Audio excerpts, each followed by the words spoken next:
অধ্যক্ষ ডাঙৰীয়া প্ৰথম কথা এটা কওঁ, মই অলপ কনফিউজড। যিদিনাখন আমাৰ ৰাজ্যপাল ডাঙৰীয়াই যোৱা পৰহি আমাৰ ইয়াতে ভাষণ দিছিলে, সেইটো প্ৰথম অধিৱেশন আছিলে নে শেষৰ অধিৱেশন আছিলে? নিশ্চয়কৈ প্ৰথম অধিৱেশন আছিলে। আমি সাধাৰণতে দেখা পাওঁ অধ্যক্ষ ডাঙৰীয়া 4 বাৰৰ কাৰণে বিধায়ক হৈছোঁ। বিধানসভাৰ প্ৰথম অধিৱেশনত ৰাজ্যপাল ডাঙৰীয়াই যেতিয়া ভাষণ দিয়ে, আমাৰ বিৰোধীসকলে তেখেতক সন্মান জনাই সেইদিনা অন্তত আন্দোলন নকৰে বা অন্যান্য এনেকুৱা প্ৰতিবাদ নকৰে। কিন্তু এইবাৰ আচৰিত ধৰণে কৰিলে, কাৰণ মোৰ এনেকুৱা লাগিলে এখন লাষ্ট অধিৱেশন আৰু ইলেকশ্যন হ'বলৈ আমাৰ গৈ আছে। কিন্তু যেতিয়া মই ভাবি চালোঁ, এইখন প্ৰথম অধিৱেশন, ইলেকশ্যন হ'ল আমাৰ 9 এপ্ৰিলত আৰু ৰিজাল্ট ওলাল 4 মে'ত, আৰু আমি আমাৰ মিত্ৰ জোটে 102টা সমষ্টিত জিকিলোঁ আৰু অপজিশ্যনে মাত্ৰ সৰ্বকালৰ বেয়া ৰিজাল্ট কৰি 24টাত জিকিলে। তাৰপিছতে এই হুলস্থুল কৰিলে অধ্যক্ষ ডাঙৰীয়া, মূল্যবৃদ্ধি। অধ্যক্ষ ডাঙৰীয়া, মূল্যবৃদ্ধি কিহৰ কাৰণে হৈছে? মূল্যবৃদ্ধি ইৰাণ, আমেৰিকা আৰু ইজৰাইলৰ যুদ্ধৰ কাৰণে, তেলৰ দাম পৃথিৱীত বাঢ়িছে তাৰ কাৰণে হৈছে। অধ্যক্ষ ডাঙৰীয়া, এইখন মোৰ হাতত লিষ্ট আছে, মই লগত সিন্ডিকেট হৈছে নে নাই? মই দৃঢ়তাৰে কৈছোঁ, লগত সিন্ডিকেট হৈছে নে নাই? অধ্যক্ষ ডাঙৰীয়া, মই অধ্যক্ষ ডাঙৰীয়া তেখেতৰ নিয়ম ডিষ্টাৰ্ব কৰাটো, অধ্যক্ষ ডাঙৰীয়া তেখেতৰ নিয়ম ডিষ্টাৰ্ব কৰাটো, এইটো কাম আপুনি এইবাৰ নকৰিব। যোৱাবাৰ মই আপোনাক লক্ষ্য কৰিছোঁ। প্লিজ, মই আপোনাক কৈছোঁ, কাৰণ যেতিয়া মানে সন্মানীয় বিধায়কে কথা কয়, আপোনাৰ যেতিয়া সময় থাকিব তেতিয়াই ক'ব, নক'ব প্লিজ। অধ্যক্ষ ডাঙৰীয়া এখেতলোকে পাহৰি গৈছে। ছাৰ, মোৰ সময়খিনিত কিন্তু কৈছিলে, মই যেতিয়া প্ৰস্তাৱটো পাছ কৰি আছিলোঁ ছাৰ, মই যেতিয়া ছাৰ প্ৰস্তাৱটো পাছ কৰি আছিলোঁ, তেতিয়া কিন্তু গোটেই বিজেপিৰ মানুহখিনিয়ে হুলস্থুল লগাই দিছিলে। এতিয়া মই সদন মই চলাই আছোঁ, মনত ৰাখিব। ছাৰ, আগতে এইখিনিৰ পৰা ছাৰ অপজিশ্যনৰ বিধায়ক আছিলে, এতিয়া 2টালৈকে গুচি গ'ল। ছাৰ, কিয় গুচি গ'ল? ছাৰ, হিমন্ত বিশ্ব শৰ্মা ডাঙৰীয়াই, নৰেন্দ্ৰ মোদী ডাঙৰীয়াই দেশ আৰু ৰাজ্য ভালকৈ চলোৱাৰ কাৰণে আমাক ৰাইজে সমৰ্থন কৰিলে। অধ্যক্ষ ডাঙৰীয়া, এইখন মোৰ হাতত চাৰ্ট আছে, আমাৰ ছাউথ ইষ্ট এছিয়াৰ দেশবিলাকত তেলৰ দাম কিমান বাঢ়িছে। তাত আছে ইউৰোপৰো আছে, আমেৰিকাৰো আছে। অধ্যক্ষ ডাঙৰীয়া, ম্যানমাৰৰ এইখিনি সময়ত তেলৰ দাম বাঢ়িছে 89.7%।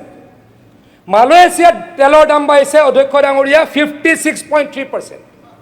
পাকিস্তানত অধ্যক্ষ ডাঙৰীয়া তেলৰ দাম বাঢ়িছে 54.9%। ইউনাইটেড ষ্টেট অফ আমেৰিকাত অধ্যক্ষ ডাঙৰীয়া তেলৰ দাম বাঢ়িছে 44.5%। ফ্ৰেন্সত 22.1%। নেপালত 38.2%। জাপানত 99.7% আৰু ভাৰতবৰ্ষত 5% অধ্যক্ষ ডাঙৰীয়া। অধ্যক্ষ ডাঙৰীয়া, এইটো ভাল কথা হয়নে নহয়? নৰেন্দ্ৰ মোদী ডাঙৰীয়াই দেশখন ভালকৈ চলাইছে, পৃথিৱীত 40% এভাৰেজত তেলৰ দাম বাঢ়িছে, আৰু আমাৰ দেশ ভাৰতবৰ্ষত মাত্ৰ 5% বাঢ়িছে। অধ্যক্ষ ডাঙৰীয়া, কংগ্ৰেছ দলৰ কেইবাখনো ষ্টেটতো চৰকাৰ আছে, তেওঁলোকে কিহৰ মূল্য বৃদ্ধিৰ কথা কয়? তাতে ভেট কমাই দিলেই হৈ গ'ল। তেলেংগানাত ভেট কমাই দিয়ক, কৰ্ণাটকাত ভেট কমাই দিয়ক, কেৰেলামত ভেট কমাই দিয়ক, তাতেতো ভেট কমোৱা নাই, আৰু ইয়াত আহি তেওঁলোকে আন্দোলনৰ নাটক কৰে। অধ্যক্ষ ডাঙৰীয়া, তেওঁলোকে আকৌ কৈছে, পাহৰি গ'ল মাত্ৰ 1 মাহৰ আগত হোৱা ইলেকশ্যনত তেওঁলোকৰ অসমৰ ইতিহাসত সকলোতকৈ বেয়া ৰিজাল্টটো হৈছে। আপাৰ আছামত অধ্যক্ষ ডাঙৰীয়া মাত্ৰ 2টা সমষ্টিত অপজিশ্যন জিকিছে, তাতে নাওবৈচাতটো কেনেকৈ জিকিছে জানে? ভাতৃ জয়প্ৰকাশ দাস ডাঙৰীয়াৰ সমষ্টিত 50% আমাক ভোট নিদিয়া, 50,000 আমাক ভোট নিদিয়া মানুহ আছে। গতিকে অধ্যক্ষ ডাঙৰীয়া, তেওঁলোকে আপাৰ আছামত একেবাৰে ফিনিছড হৈ গৈছে। কাৰ কাৰণে? হিমন্ত বিশ্ব শৰ্মা ডাঙৰীয়াৰ বিচক্ষণতাৰ কাৰণে। অধ্যক্ষ ডাঙৰীয়া, কংগ্ৰেছ দলৰ এখন চৰকাৰ চলি আছে হিমাচলত। মই আপোনাক তথ্য সহকাৰে ক'ম, হিমাচলত অধ্যক্ষ ডাঙৰীয়া, তেখেতলোকে কি কৰিছে? চৰকাৰী কৰ্মচাৰীক দৰমহা 30% কমাই দিবলৈ তেওঁলোকে কি কৰিছে? অধ্যক্ষ ডাঙৰীয়া, জাননী জাৰি কৰিছে। Himachal got defers 30% salary to top official for 6 months। অধ্যক্ষ ডাঙৰীয়া, কংগ্ৰেছ দলৰ চৰকাৰৰ এয়া বিচক্ষণতা। কংগ্ৰেছ দলৰ চৰকাৰ চব চলি আছে, তাত বিচক্ষণতা। অধ্যক্ষ ডাঙৰীয়া, কংগ্ৰেছ দলৰ চৰকাৰ চলি আছে হিমাচলত, তাতে 30% চেলাৰী কাট কৰিছে চৰকাৰী উচ্চপদস্থ বিষয়াসকলৰ। আমাৰতো কাট হোৱা নাই অধ্যক্ষ ডাঙৰীয়া, আমি 8 পে কমিশ্যন দি আছোঁ। সেইদিনাখনতো মই আচৰিত হ'লোঁ অধ্যক্ষ ডাঙৰীয়া, আমি যেতিয়া ক'লৈ গৈছিলোঁ? পশ্চিমবংগলৈ গৈছিলোঁ।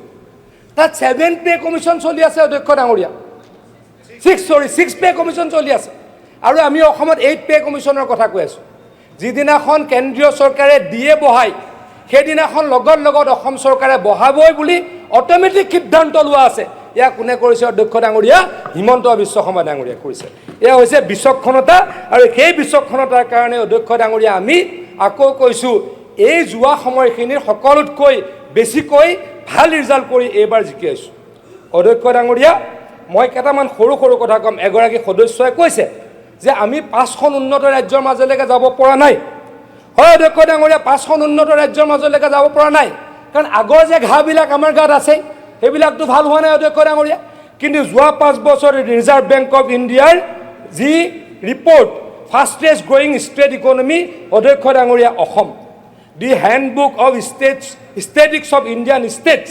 2024-25 আছাম বিগত 5 বছৰত ফাষ্টেষ্ট গ্ৰয়িং মেজৰ ইকনমি হিচাপে অসমে কি কৰিছে মূৰ দাঙি উঠিছে অধ্যক্ষ ডাঙৰীয়া মানে যোৱা 5 বছৰত ইকনমিক এক্টিভিটি ভাৰতবৰ্ষৰ যিমান ৰাজ্যত হ'ল সকলোতকৈ বেছিকৈ মূৰ অসমত ইয়াৰ কাৰ কাৰণে হৈছে হিমন্ত বিশ্ব শৰ্মা ডাঙৰীয়াৰ বিচক্ষণতাৰ কাৰণে অধ্যক্ষ ডাঙৰীয়া নেশ্যনেল এভাৰেজ 28% আৰু অসমে ক'ত গ'ল 45%ত তামিলনাডুক আমি পিছুৱাইছোঁ অধ্যক্ষ ডাঙৰীয়া মহাৰাষ্ট্ৰক পিছুৱাইছোঁ আমি কৰ্ণাটকক পিছুৱাইছোঁ তেলেংগানাক পিছুৱাইছোঁ অধ্যক্ষ ডাঙৰীয়া গুজৰাটক পিছুৱাইছোঁ মানে যোৱা 5 বছৰত সকলোতকৈ বেছি কাম কৰিছে অসমত এই কাম কোনে কৰিছে ভাৰতীয় জনতা পাৰ্টি আৰু মিত্ৰজোঁটৰ চৰকাৰৰ অধ্যক্ষ ডাঙৰীয়া কৰিছে অধ্যক্ষ ডাঙৰীয়া আজি আপুনি দেখিছে আজি এগৰাকী সদস্যই কৈছে যে গৰাখহনীয়াই বহুত মানুহৰ ঘৰ ক্ষতি কৰিলে মই দায়িত্ব সহকাৰে কম যোৱাবেলি অধ্যক্ষ ডাঙৰীয়া মই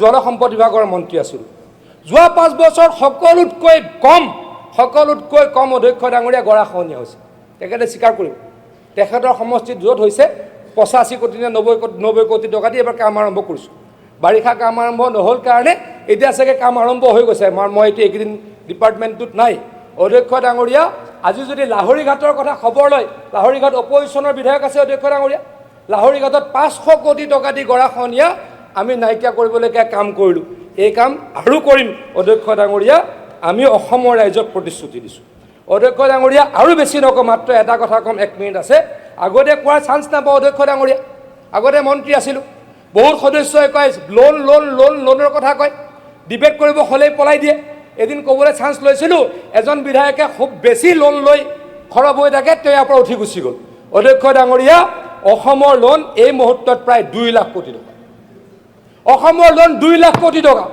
অধ্যক্ষ ডাঙৰীয়া অসমৰ নিচিনা একেই মোৰ হিচাপত 109টা সমষ্টি আছে 109টা চাগে বিধানসভাৰ সমষ্টি আছে পঞ্জাৱত মানে অসমতকৈ অলপ সৰু 117 অসমতকৈ অকণমান সৰু অধ্যক্ষ ডাঙৰীয়া পাঞ্জাৱৰ লোন হৈছে এই মুহূৰ্তত 4,47,000 কোটি টকা অধ্যক্ষ ডাঙৰীয়া অসমৰ লোন 2 লাখ কোটি টকা পাঞ্জাৱৰ এই মুহূৰ্তত লোন অধ্যক্ষ ডাঙৰীয়া 4,47,000 কোটি টকা তামিলনাডুৰ লোন অধ্যক্ষ ডাঙৰীয়া 10,71,000 কোটি টকা কৰ্ণাটকৰ চৰকাৰৰ লোন এই মুহূৰ্তত অধ্যক্ষ ডাঙৰীয়া 8,24,000 কোটি টকা কেৰালাম চৰকাৰৰ লোন এই মুহূৰ্তত অধ্যক্ষ ডাঙৰীয়া 4,33,000 কোটি টকা কেৰালা আৰু অসম প্ৰায় সমান কেৰালাৰ প্ৰায় অসম সমান 10% মান ডাঙৰ হ'ব চাগে অধ্যক্ষ ডাঙৰীয়া পশ্চিমবংগত সিদিনাখনলৈকে আপোনালোকৰে চৰকাৰ আছিল তাতে লোন 7,64,000 কোটি টকা অধ্যক্ষ ডাঙৰীয়া লোন যেতিয়া আমি লওঁ আমাৰ চৰকাৰে লয় আমি জাননী দিওঁ অধ্যক্ষ ডাঙৰীয়া প্ৰতিদিনে নিউজটো নকৰে আৰু এটা কিবা পৰ্টেল আছে সেই পৰ্টেলটোত নিউজ নকৰে আমি চৰকাৰে জাননী দিওঁ যে আমি লোন লৈছোঁ তেতিয়াহে নিউজটো পায় আমি চৰকাৰৰ পৰা লোন লুকাব আমি চৰকাৰে লোন লোৱাটো লুকাব নোখোজোঁ আৰু অজন্তা বাইদেৱে বহুতবাৰ কৈছে লোন আমি কেনেকৈ লওঁ ৰিজাৰ্ভ বেংক অফ ইণ্ডিয়াৰ গাইডলাইন আছে গাইডলাইন মতে লওঁ কিন্তু অধ্যক্ষ ডাঙৰীয়া পাঞ্জাৱৰ লোন 4.5 লাখ কোটি টকা অসমৰ লোন 2 লাখ কোটি টকা দ্যাট ইজ দ্য ডিফাৰেঞ্চ আৰু সেই ডিফাৰেঞ্চৰে আৰু কাম কৰিব হিমন্ত বিশ্ব শৰ্মা ডাঙৰীয়াই আকৌ কৈছোঁ অধ্যক্ষ ডাঙৰীয়া গভৰ্ণৰ ডাঙৰীয়াৰ যি স্পীচ তাক সমৰ্থন জনাইছোঁ আমাৰ বিৰোধীয়ে যি নাটক কৰিছে এই নাটক ইতিমধ্যে 1.5 মাহ আগতে অসমৰ ৰাইজে নস্যাৎ কৰিছে আকৌ নস্যাৎ কৰিব বুলি আশা ৰাখি বক্তব্য স্যাৰ এটা পইণ্ট অফ অৰ্ডাৰ আছিলে স্যাৰ পইণ্ট অফ অৰ্ডাৰ তেনেকুৱা নহয় পইণ্ট অফ অৰ্ডাৰ এটা বহক please sir point of order এটা কৰিব পাৰিম নে নাই Zakir Hussain Sikdar sir point of order পাৰিম নে নোৱাৰিব এতিয়া